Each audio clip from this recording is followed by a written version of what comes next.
Hi friends, చాలా రోజుల తర్వాత నేనైతే ఈరోజు ఫిషింగ్కి వచ్చాను కృష్ణా రివర్కి. ఈరోజు నేను ఒక కొత్త ఫిషింగ్ రాడ్ అయితే మీకు చూపిస్తున్నాను. రాడ్ వచ్చేసి పైనీర్ ఫైర్. ఇది ఒరిజినల్ రాడ్. నేను విజయవాడలో అయితే తీసుకున్నాను, మన జేబీ ఫిషింగ్ ట్యాగిల్ దగ్గర.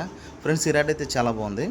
కాకపోతే దీని ప్రైస్ కూడా వచ్చి చాలా ఎక్కువ అవుతుంది. దీనికి 1800 అయితే తీసుకున్నారు. ఇది 10 ఫీట్ రాడ్. రెయిన్బో రాడ్తో పోల్చుకుంటే ఇదైతే కొంచెం కొద్దిగంత వెయిట్ అయితే అనిపిస్తుంది. స్టాండర్డ్ అయితే చాలా బాగుంది, చూద్దాం. కాకపోతే ఈ రాడ్ గ్యారంటీ అని నేనైతే చెప్పలేను. మనమైతే ఫిషింగ్ చేస్తూనే ఉండాలి. మన నమ్మకంతో మనసుకుంటూనే రాడ్ అయితే తీసుకోవాలి. అదేవిధంగా నేనైతే పిండి అయితే ఎప్పటిలాగానే కలుపుతూ ఉంటాను. గోధుమ పిండి, తవుడు. ఇందులో బియ్యం పిండి అయితే యాడ్ చేయట్లేదు నేను. అసలు చాలా రోజుల తర్వాత వచ్చాను కదా, అసలు కనీసం చేపలు తినమని చెప్పేసి నేనైతే పిండి అయితే కలుపుకుంటున్నాను. పడవచ్చు పడకపోవచ్చు అన్న డౌట్తో నేనైతే వచ్చాను. వాటర్ అయితే కృష్ణా రివర్లో కొంచెం లోపలికి అయితే వెళ్ళిపోయింది. ఆ గోధుమ పిండి తవుడుకి నేనైతే బిస్కెట్లు అయితే యాడ్ చేశాను. ఇంకా బెల్లం నీళ్ళు కూడా అవేం అసలు పెద్ద కాన్సెప్ట్ ఏం పెట్టుకోలేదు. ఇవాళ సింపుల్గా ట్రయల్ చెక్ చేస్తున్నా. అలాగే కలర్ కూడా కొద్దిగంత యాడ్ చేసుకొని పిండి అయితే తయారు చేస్తున్నాను. నేను పిండి కలుపుకునే క్రమంలో నా పక్కనైతే ఇంకో అన్న అయితే చేపలు పడుతున్నాడు. ఈ అన్నతో మామూలుగా కామెడీ లేదు, చాలా విచిత్రమైన మనిషి. చిన్న చేపను కూడా పెద్ద చేపలా తీసుకొస్తాడు, పెద్ద చేపను చిన్న చేపలా తీసుకొస్తూ ఉంటాడు. మనోడు అసలు ఆ కర్రను చూస్తేనే చాలా కామెడీ అనిపించింది నాకైతే. అది ఈ ఎండకెండి వానకి తడిచిపోయి చాలా డెలికేటెడ్గా ఉంది, సన్నటి కర్ర. కానీ అసలు ఈరోజు మనోడు చేసిన విచిత్రాలు చూస్తే మీరైతే ఖచ్చితంగా నవ్వుతారు. వీడియో ఎక్కడ కూడా స్క్రిప్ట్ చేయొద్దు, మనోడితోనే ఫుల్ కామెడీ ఉంటుంది ఇవాళ.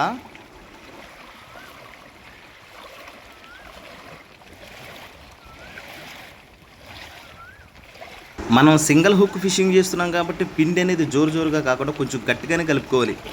ఎందుకంటే కనీసం వాటర్లోకి దిగుతాం కదా, మనం డీప్ డెప్త్లోకి వెళ్ళి ఫిషింగ్ చేస్తాం కాబట్టి ఎంత గట్టి కలుపున్నా కొంచెం వాటర్ అయితే ఖచ్చితంగా తడుస్తూనే ఉంటే మనం తడి చేతితో ఖచ్చితంగా పిండి అయితే పట్టుకుంటూ ఉంటాం. కాబట్టి తొందరగా లూజ్ కాకుండా ఉండాలంటే ఇంకా కొంచెం గట్టిగా కలుపుకొని మనం పిండి అయితే రెడీ చేసుకోవాలి.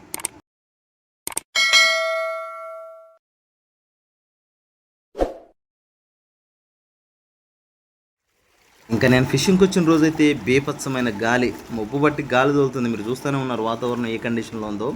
దానికి తోడు ఈ వర్షాకాలం సీజన్ అనేది వచ్చేసాక చేపలు అనేది అయితే పిల్లలు పెట్టడానికి తిరుగుతూ ఉంటాయి. చేపలు చాలా తక్కువ అయితే పడతాయి మనకి చేపలు. సో తౌడు అనేది ఎక్కువ మొత్తాదులో జిమ్మాలి. ఈ ఎలలకి జిమ్మిన తౌడు ఎంత తడుపుకొనైనా నువ్వు వెయ్యి, అది వేసిన చోట అయితే ఉండదు, పక్క అయితే వెళ్ళిపోతుంది. ఎందుకంటే ఫ్లోటింగ్ అంత ఫోర్స్ మీద వస్తుంది అనమాట. ఓకేనా, ఖచ్చితంగా మీరు తౌడు అనేది ఎక్కువ మొత్తంలో జిమ్మితే 100% మీ చేప అనేది అయితే 100% పడుతుంది. కాకపోతే మన గ్యాలం అనేది ఖచ్చితంగా మనం ఈ అలల మీద పట్టగలిగే సత్తా కలిగిన గ్యాలనే తయారు చేసుకోవాలి. నేనైతే మోనో లైన్ అయితే యూజ్ చేస్తలేదు. 0.6 నెంబర్ హుక్, సింగిల్ హుక్ పెట్టుకున్నాను. స్వాట్ ఫిష్ 0.40 mm లైన్ అయితే తీసుకున్నాను. దానికి ఫ్లూట్ ఫిషింగ్ సెటప్ చేసుకున్నాను ఫ్రెండ్స్. మామూలుగా అయితే మోనో లైన్ అయితే చాలా బాగుంటుంది. ఇది ఫస్ట్ ట్రైల్ ఎలా ఉంటుందని చెక్ చేశాను. కాకపోతే దీంతో ఒక్కొక్క చేపను మాత్రమే పట్టాను నేను. ఆటోమేటిక్గా మళ్ళీ సెకండ్ టైం నేను మోనోలైనా చేంజ్ చేసుకున్నాను. రెండు కూడా వర్క్ అవుతాయి. కాకపోతే ఏంటంటే గాలి అలల విధానాన్ని బట్టి మనం గ్యాలం ఎప్పటికప్పుడు చేంజ్ చేసుకుంటూ ఉండాలి. గుట్టిగా ఒకదాన్ని నమ్ముకొని ఫిషింగ్లో దిగితే మాత్రం ఆ రోజంతా వృధా అవుతుంది, పిండి అంతా వృధా అవుతుంది, నీ శ్రమ కూడా వృధా అవుతుంది. ఫిషింగ్ అనేది చాలా టెక్నికల్గా ఆలోచించుకుంటూ చేస్తేనే మనం కంపల్సరీగా రిజల్ట్ అనేది ఉంటుంది.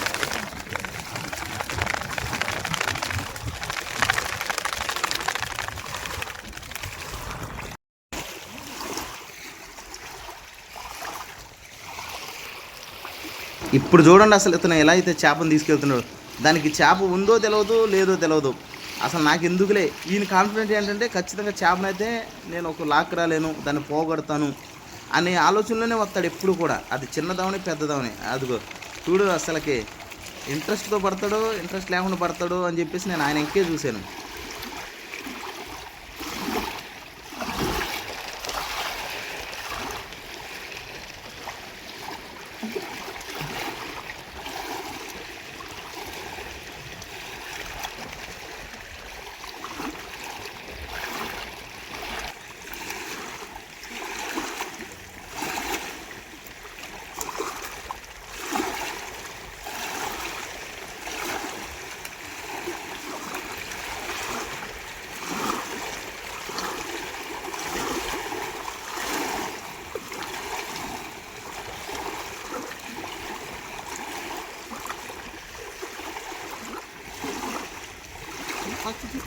ఇప్పుడైతే ఫస్ట్ చేప నాకైతే చిత్రాయి చేప అయితే పడింది. ఇది కాకి చిత్రాయిలు అంటారు, రవ్వలు అంటారు, బ్లాక్ రవ్వలు. సైజులే తగ్గుతున్నాయి ఇవి కూడా. కాకపోతే కృష్ణా రివర్లో ఈ చేప పడకుండా అయితే ఉండనే ఉండదు అసలే. కానీ చేపలు అయితే చాలా టేస్ట్ ఉంటాయి ఇవి.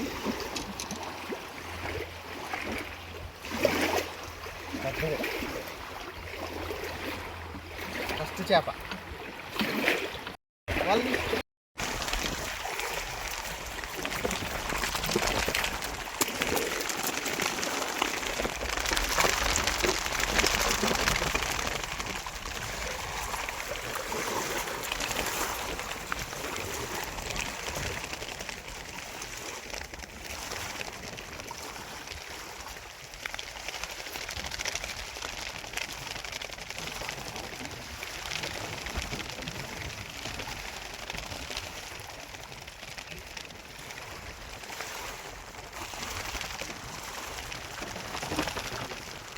మీరు ఇప్పుడైతే వీడియోనైతే పూర్తిగా గమనించండి.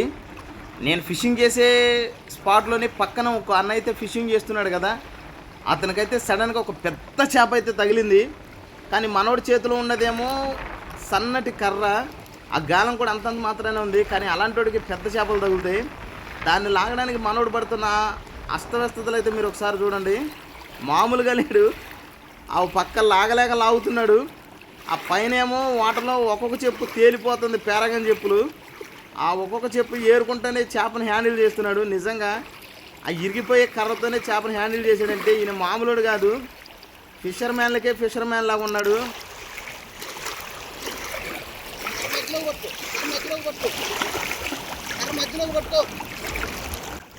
ఇప్పుడు చూడండి, ఇక చేప కోసం కింద మీద దొర్లి నాగిని వేస్తాడు.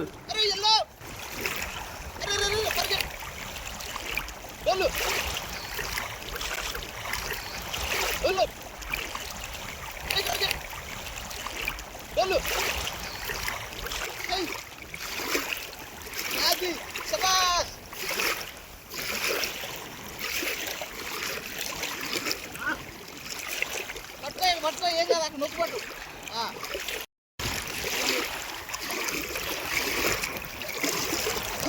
గారు బాగులు 5 లీటర్ అవ్వలేదు. చచ్చిపోయింది, రాగి తగిలి.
షార్ట్ కరెక్ట్గా పడింది.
మనం గనక కృష్ణా రివర్లో ఫిషింగ్కి వస్తే ఖచ్చితంగా రవ్వ చేపలైనా లేదంటే ఈ చిత్రాయి చేపలైనా ఖచ్చితంగా అయితే పడతాయి.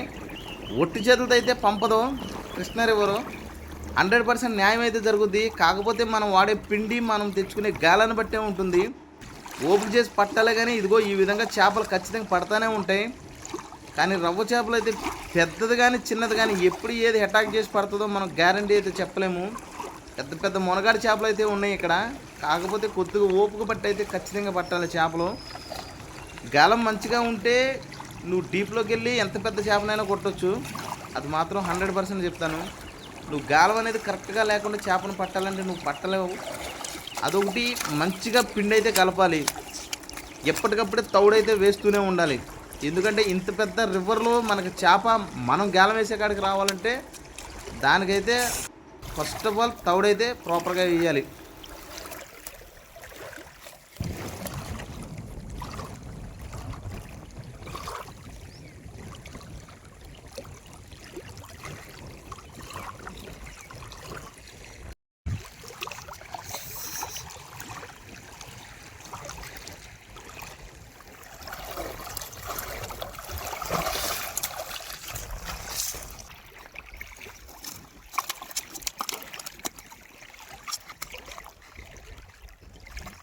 ఒక్క రవ్వ చేప అయితే కేజీన్నర దాకా ఉంది. ఇంకోటి అయితే హాఫ్ కేజీ ఉంది. మిగతా అన్నీ కూడా హాఫ్ కేజీ దగ్గరలో ఆ చిత్రాలు అయితే ఉన్నాయి.